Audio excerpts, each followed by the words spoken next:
The doctor who stole my mom's medicine and how I exposed him. When I was 23, my mom got sick. Not to take a few pills and rest, kind of sick the real kind. The kind where you start counting good days instead of bad ones.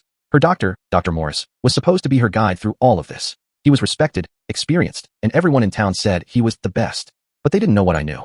They didn't know what I found out by accident. It started when Mom mentioned her new medication wasn't helping. She said she felt weaker, dizzy, and in more pain than before. I thought maybe her illness was just progressing. But then I saw the bill.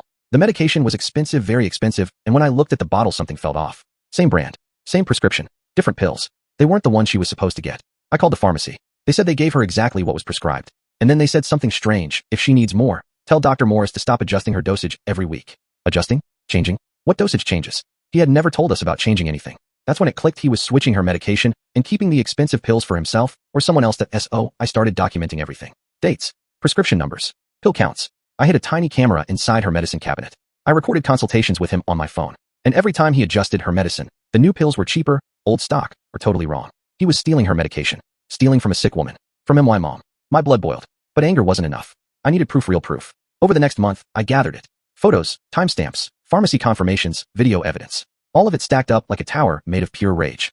Then came the final straw. Mom collapsed. We rushed her to the hospital, and the ER doctor asked, who changed her treatment plan? These meds don't even match her condition. That was it. That was the moment something inside me snapped. When Dr. Morris showed up the next morning, pretending to be concerned, I was already prepared. I said, funny you're here. We need to talk. He tried to brush me off. But then I pulled out the folder. Every photo, every recording, every prescription mismatch. His face turned white. He stuttered. I can explain. I cut him off. No, you can explain it to the medical board. The investigation lasted 3 months. I gave them everything. They questioned patients, pharmacies, and staff. Turns out my mom wasn't the only one. He'd been doing this for years, taking expensive medications and giving his patients generic or outdated ones, then pocketing the difference. He lost everything. His license, his job, his reputation, and he deserved every second of it. Mom eventually recovered enough to come home. Her new doctor was kind, transparent, and actually competent. One day she hugged me and said, you saved my life. And for the first time in a long time I believed her.